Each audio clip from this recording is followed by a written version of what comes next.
where does our modern system of who developed that? Who's giving it to us? Why are so many people calling that brainwashing in post-contemporary context? I digress. Taoism, on the other hand, now here, I hope I haven't bored you. Here we get to the really meaty part. Taoism, on the other hand, is generally a pursuit of older men. Don't worry about that sentence. It just happens to be a fact of that. And especially of men who are retiring from active life in the community. Their retirement from society is a kind of outward symbol of an inward liberation from the bounds of the conventional patterns of thought and conduct. Taoism concerns itself with unconventional knowledge, with the understanding of life directly, instead of in the abstract linear terms of representational thinking. We don't really have that here, especially now, as we have slowly transformed from America to Trumptopia. We might point to religion for that, but once you zoom out and look at religion, you realize that it's been hijacked by corporate war profiteers, and that all the religions you could point to are set up to pit you against each other, and thus are not fulfilling that role. They are not truly guiding us to a liberation from the conventional and into a awakening or discovery of the nature of reality. They are distracting us and prompting us to support perpetual warfare. Okay? So it's not coming from religion. It sure as fuck isn't coming from politics. Right? And I don't know where in pop culture we get lots of I guess private or personal stabs at that through art and media, through film, true film, not just entertainment blockbusters, but from movies that really, perhaps at an individual perspective, try to capture some sense of what life and reality is truly like. But we don't have a system-wide, a culture-wide, a species-wide, genuine and organic liberation from the conventions that we tied ourselves to. So what, you might ask? Well, look at what our conventions have done to us, is my response.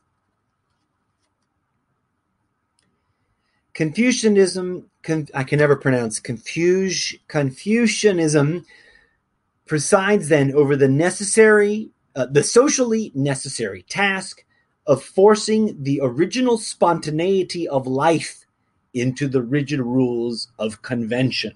A task which involves not only conflict and pain, but also a loss of that particular naturalness and unself-consciousness for which little children are so much loved, and which is sometimes regained by saints and sages. In other words, the brainwashing beats the love and joy and awe and magic and wisdom and wonder and trueness out of you, because that's a little bit too chaotic and too raw and too crazy for the political, economic, societal, religious system. And in this particular period of history that he's pointing to in Chinese culture, they were self-aware enough to know that, if left to run rampant by itself, is deeply unhealthy. Thus, you need a system of returning to your natural self, your enlightened self. The function of Taoism, I continue with Alan Watts, the function of Taoism is to undo the inevitable damage of this discipline, and not only to restore, but also to develop the original spontaneity, which is termed zhujian, or self-soness. For the spontaneity of a child is still childish, like everything else about him. His education fosters his rigidity, but not his spontaneity. In certain natures, the conflict between social convention and repressed spontaneity is so violent that it manifests itself in crime, in insanity, in neuroses, which are the prices we pay for the otherwise undoubted benefits of order. This is not new, folks. We've figured out this problem before many, many times. Buddha, who came much long before Taoism, said himself, we've done this all before, and I've rediscovered the ancient path. So look at around our society. We are riddled with crime, neurosis, violence, hate speech, division, insanity. It is the new normal.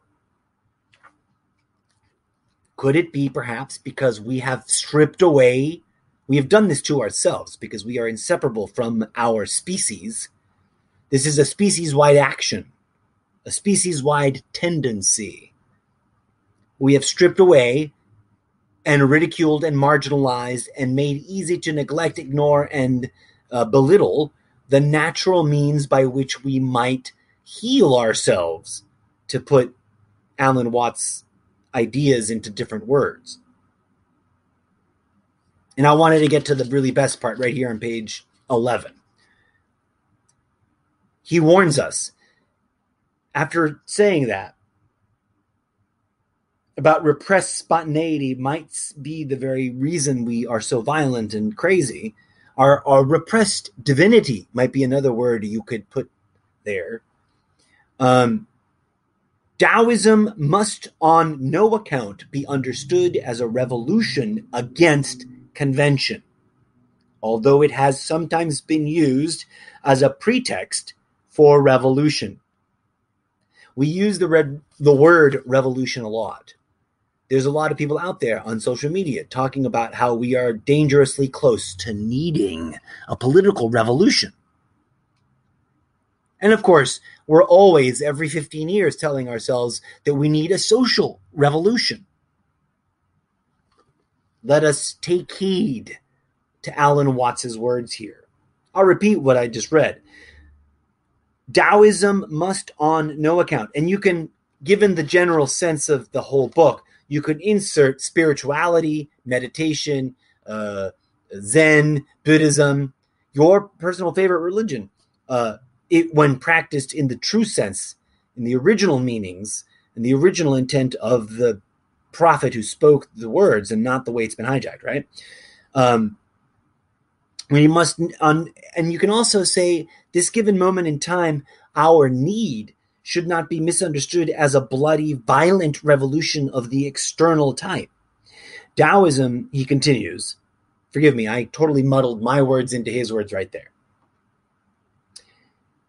Taoism must on no account be understood, or dare I add the edit, misunderstood, as a revolution against convention, although it has at times been used as a pretext for revolution.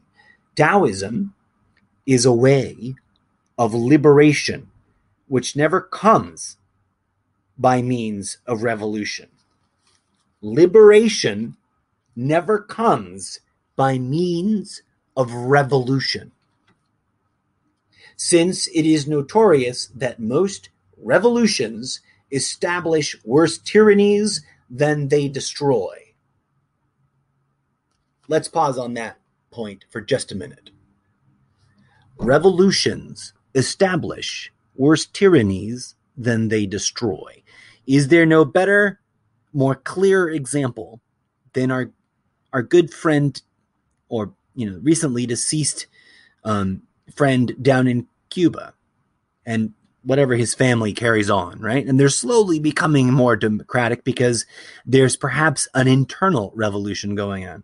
But externalized bloody revolutions, no matter how well intended, no matter how for the sake of the suffering children they might seem to be, always, always, always activate the bloodlust of greed within us.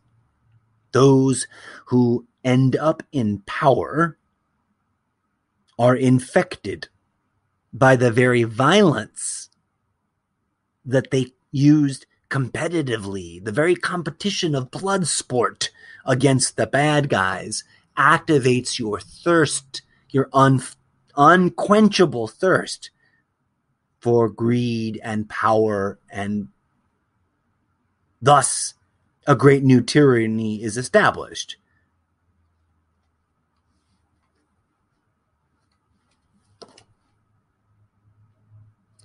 I continue with Alan Watts. Forgive me for interjecting my personal thoughts there so deeply. He writes, to be free from convention is not to spurn it, but to no longer be deceived by it. Let me say that again.